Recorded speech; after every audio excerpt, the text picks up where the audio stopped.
पशुपति पारस की जगह इनको मंत्री बनाया जा रहा है।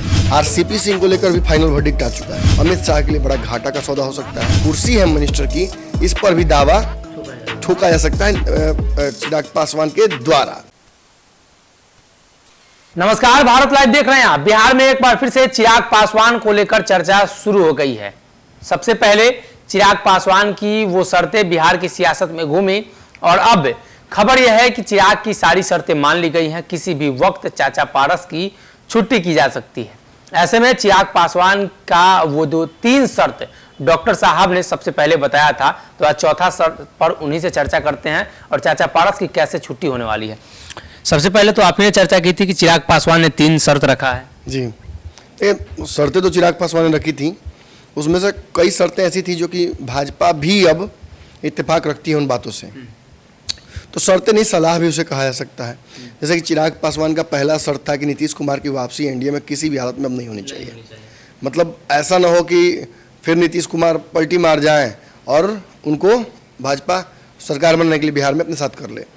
ये शर्त रखी तो भाजपा भी अब नहीं चाहेगी कि नीतीश का सरकार बनाए, क्योंकि सरकार का आयु भी बहुत कम बच गया है और भाजपा अगर स्वावलंबी नहीं होगी तो फिर नीतीश कुमार कब भाग जाएंगे छोड़ के कोई गारंटी नहीं है। तो ऐसी स्थिति में ये जो शर्त थी, ये शर्त कम, सलाह ज़्यादा थी। इसके अलावा उन्होंने दूसरी शर्त जो रखी थी वो ये रखी थी कि सीटों का समझौता कर लिया जाए अभी से ही। देखिए, भाजपा को अच्छे से पता है कि बिहार में अब किसका कितना जनाधार है। भाजपा 2015 से अब तक इतना समझ गई है बिहार में एक्सपेरिमेंट्स के सीरीज से, कई चुनाव भी लड़ा गया, तो वो समझ गई है कि बिहार में किस पार्टी का कितना जनाधार है। और अगर चिराग पासवान की बात की जाए तो चिराग पासवान ने पिछले चुनाव में ये भी एहसास करा दिया कि वो वोट अलग भी लड़ेंगे तो उनका एक वोट बैंक इंटैक्ट रहता है। नीतीश कुमार को खास तौर पे उस वोट बैंक का दंश महसूस हुआ होगा, भाजपा भी दूर से देखी है। तो ऐसे में भाजपा को अगर ये वो कहते हैं कि आप सीटें हमारे साथ पहले तय कर लीजिए, परसेंटेज वाइज वो कह रहे हैं, ये नहीं कह रहे हैं कि हमको 20 सीट चाहिए 50 सीट चाहिए, वो कह रहे हैं कि परसेंट वाइज हमसे सीट डिस्कस कर लीजिए।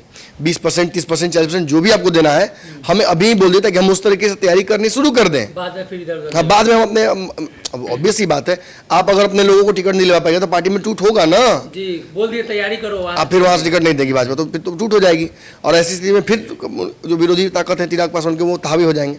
तो ये भी शर्त अच्छी शर्त थी। इसके अलावा जो तीसरी शर्त थी वो थी कि कहीं ना कहीं जो मंत्रालय था रामविलास पासवान का, जिस पर दावा भी था चिराग पासवान का, और लॉकडाउन के दौरान, सेकेंड लॉकडाउन के दौरान ये ऑलमोस्ट तय हो गया था कि उस कुर्सी पर ये बैठने जा रहे हैं चिराग पासवान। लेकिन जो माहौल बना, पार्टी इनकी टूटी, नीतीश कुमार ने बदले की भावना के साथ इनकी पार्टी को जो तथाकथित तोड़वाया और चचा अलग हो गए हैं सारे सांसदों को लेकर, तो इनका दावा समाप्त हो गया उस कुर्सी पर। अब जिसके पास लोजपा वही ना दावेदार, तो उनके रामविलास की जगह पर पशुपति पारस को बना दिया गया। लेकिन आशीर्वाद यात्रा, इन सारी यात्राओं के माध्यम से ये साबित कर दिया चिराग पासवान ने कि इनके पास बड़ा जनाधार है। और आज जब पशुपति पारस के ऊपर क्वेश्चन मार्क लग जाता है कि वो किस तरफ है, क्या नीतीश की तरफ है या भाजपा की तरफ है, उनके सांसद किस तरफ है, सांसद कंट्रोल में है या नहीं, जब इतने सारे सवाल पूछे जाते हैं तो ऑब्वियसली इस जो कुर्सी है मिनिस्टर की, इस पर भी दावा ठोका जा सकता है चिराग पासवान के द्वारा। इसके अलावा एक और शर्त थी कि जो एक अघोषित सी शर्त थी, ये शर्त कोई शर्त नहीं कही जाएगी, ये शर्त ऐसे थी कि चिराग पासवान जो हैं वो अप्रोच नहीं करेंगे, जो बातें होंगी वो बिहार में अपने कार्यकर्ताओं के समक्ष वो रखेंगे और अपने संसदीय दल से पूरी तरीके से, जो एक आपको याद होगा चिंतन शिविर भी करने जा रहे हैं वो राजगीर में, वो शिविर करके वो तय करेंगे कि भाजपा के साथ किस तरीके से रणनीति बनानी है। तो इन सारी चीज़ों पर अब फैसला हो चुका है। ऑलमोस्ट सारी शर्तें मानी जा चुकी थी। कल भी आपको याद होगा मैंने बताया था कि पशुपति पारस को छोड़ देना अमित शाह के लिए बड़ा घाटा का सौदा हो सकता है, क्योंकि इस वक्त उनके पास कोई सहयोगी नहीं है, बहुत परेशान है। और उसके अलावा सबसे बड़ी बात यह है कि अब अभी अगर वो छोड़ देते हैं पशुपति पारस को तो महागठबंधन में एक दल का तो बढ़ जाता है। तेजस्वी, नीतीश सब दावा करेंगे देखिए एनडीए में से कोई दल तोड़ लिया हमने। चिराग पासवान की घर वापसी कही जाएगी, लेकिन पशुपति पारस का भागना टूटना कहा जाएगा। तो राजनीति में ये जो शब्द और शब्दावलियां हैं ये बड़ी महत्वपूर्ण होती हैं। लेकिन किसी भी हालत में 2 बात आप जान लीजिए, जो अंतिम शर्त थी वो मान ली जा चुकी है। चिराग पासवान के लोगों में काफ़ी उत्साह आ गया है। लग रहा है चिराग पासवान के लोग काफ़ी खुश हैं। और ये इंटरनल इनपुट भी मुझे जो प्राप्त हुई है वो ये है, चिराग पासवान मंत्री बन रहे हैं। मंत्री बन रहे हैं, इससे उनको बहुत खुशी नहीं होगी। उसके साथ एक शर्त जो उन्होंने लगा रखी थी कि पशुपति पारस को हटाना होगा। तो अब खबर ये आ रही है कि पशुपति पारस की जगह इनको मंत्री बनाया जा रहा है।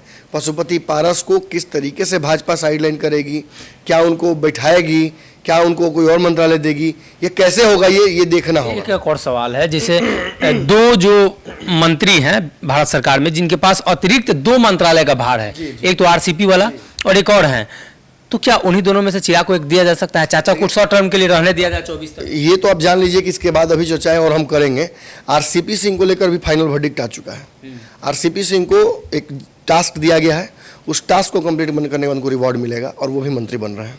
जी, चिराग के साथ आरसीपी सिंह, बिल्कुल, ये दोनों मंत्री बन रहे हैं।